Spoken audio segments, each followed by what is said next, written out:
Hello बच्चों, कैसे हैं आप सब? आप सभी जानते हैं कि चित्रकथाएँ बहुत ही सुंदर होती हैं। चित्रकथाओं के माध्यम से हम एक बहुत ही सुंदर दुनिया में प्रवेश करते हैं, काल्पनिक दुनिया में प्रवेश करते हैं। चित्रकथाएँ हमारी कल्पनाओं को साकार रूप प्रदान करती हैं। चित्रकथाएँ हमारे मन के भावों को बहुत ही सुंदर तरीके से या यूँ कहूँ एक नए तरीके से व्यक्त करने का एक बहुत ही अच्छा माध्यम है।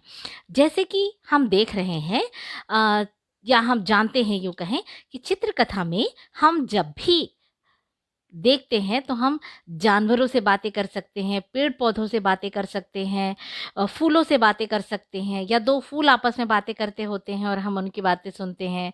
2 पक्षी आपस में बात करते होते हैं और हम उनके बारे में सुनते हैं। तो इस तरीके से बहुत सारी चीज़ें ऐसी होती हैं जो हम अ, सामान्यतः अपनी जीवन में सोचते हैं इन चीज़ों के बारे में मगर हम कर नहीं पाते हैं। लेकिन चित्रकथा हमारी इन सुंदर कल्पनाओं को साकार रूप देने का एक बहुत ही सुंदर माध्यम है।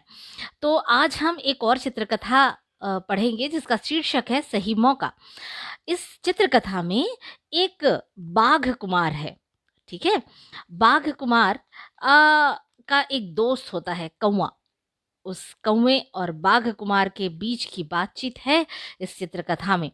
तो एक बार क्या होता है कि बाघ कुमार का भेड़ खाने का मन कर रहा था और वह अपने दोस्त पटिया कौवे से बोला, पटिया गांव में जा और देख कर आ कि ढेर सारी भेड़ें कहाँ हैं। तो पटिया कौवा कहता है अच्छा। फिर पटिया पास के गांव में गया एक जगह पर। वाह, यहाँ बहुत सी भेड़ें हैं, बाघ कुमार खुश हो जाएगा। ऐसा कहकर वह वापस बाघ कुमार के पास उड़कर पहुंचता है और उसको बताता है कि दोस्त, मैंने गांव में एक जगह बहुत सी भेड़ों को देखा है, जल्दी मेरे साथ चलो। तो बाघ कुमार कहता है ठीक है, अभी रात है, कल सुबह वहां चलेंगे। दूसरे दिन दोनों छिपते छिपते पास के गांव में पहुंचते हैं। मैं गडरिये के जाने तक रुकता हूं, ऐसा बाघ कुमार कहता है। कुछ देर बाद गडरिया चला जाता है। अब बाघ कुमार देखता है कि अब यहाँ कोई नहीं है। तो तभी उसका दोस्त कौवा कहता है कि अब यहाँ कोई नहीं है तो अब तुम जा सकते हो। तो बाघ कुमार कहता है हाँ, ठीक कह रहे हो। उसके बाद में जैसे ही बाघ कुमार आगे बढ़ता है, लेकिन थोड़ी देर में उसको एक गडरिया का लड़का दिखता है। लगता है यह गडरिये का बेटा है, कुछ देर और रुकना चाहिए, अभी वहां जाना ठीक नहीं। तो कौवा कहता है जैसी तुम्हारी मर्जी। थोड़ी देर बाद लड़का भी चला गया। बाघ कुमार फिर आगे बढ़ा, लेकिन ओह, वह कुत्ता, उससे मुझे देख लिया तो भौंकने लगेगा, मुझे होशियार रहना चाहिए, बाघ कुमार ने कहा। बाघ कुमार फिर रुक गया। बाघ कुमार फिर रुका, फिर थोड़ी देर में कुत्ता भी चला गया। तो पटिया कौवे ने कहा कि अब सही मौका है। तब बाघ कुमार ने कहा हाँ है तो, मगर ये भेड़ें मोटी हैं और ताकतवर है, अगर उन्होंने मिलकर मुझ पर हमला कर दिया तो। बाघ कुमार आगे बढ़ने में हिचक रहा था, इसलिए वो ये सब कह रहा था। कुछ समय बाद ओह, अंधेरा हो रहा है, अब शायद मौका मिल जाए। तब तक गड़रिया आ गया, ढेर सारी भेड़ों को इकट्ठा किया और अंदर ले गया। बाघ कुमार और पटिया कौवा दोनों वापस जंगल में लौट आए। तब लौटते लौटते बाघ कुमार ने कहा हमें सही मौका नहीं मिला, वरना 2-4 भेड़े तो जरूर मार गिराता। तब पटिया कौवे ने उससे कहा कि नहीं दोस्त, मौके तो बहुत थे, मगर बेवकूफ सही मौका समझ ही नहीं पाता। कुछ पाने के लिए जितनी जरूरी ताकत है, बुद्धिमानी भी उतनी ही जरूरी है।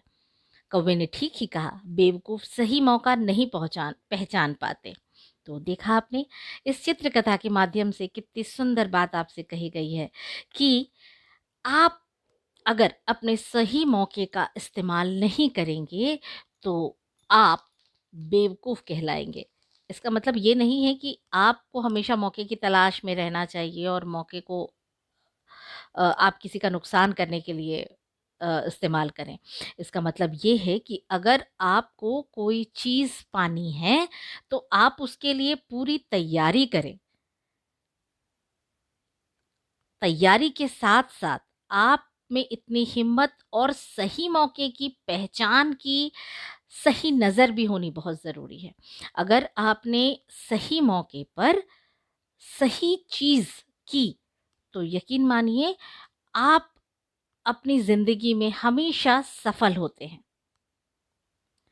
तो आशा है ये कहानी आपको बहुत पसंद आई होगी, साथ ही आपने बहुत मज़े लिए होंगे और आप भी अब अपने सही मौके के इंतज़ार में होंगे और बिल्कुल भी अपना मौका बिना गँवाए आप अपने लक्ष्य को प्राप्त करेंगे। इस कहानी के माध्यम से बहुत सारी चीज़ें आपको बताई जा रही हैं, आपको समझाई जा रही हैं और आपसे उम्मीद की जा रही है कि इन सब का इस्तेमाल आप ज़रूर से करें अपनी ज़िंदगी में। ये कहानियाँ हमें ज़िंदगी के सबक सिखाने के लिए ही बताई जाती है, ताकि हम बिना ठोकरें खाए अपने आप में इन चीज़ों को सुधार लें और अपने लक्ष्य को जल्द से जल्द प्राप्त कर सकें। तो ऐसी कहानियों से हमेशा हमेशा हमें शिक्षा लेते रहना चाहिए और खुद में सुधार लाते रहना चाहिए।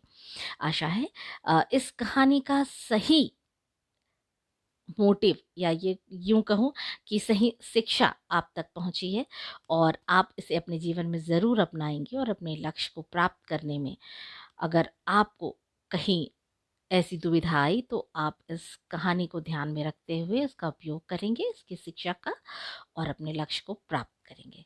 अगली बार फिर से एक नई कहानी के साथ फिर आपके पास आऊँगी, तब तक के लिए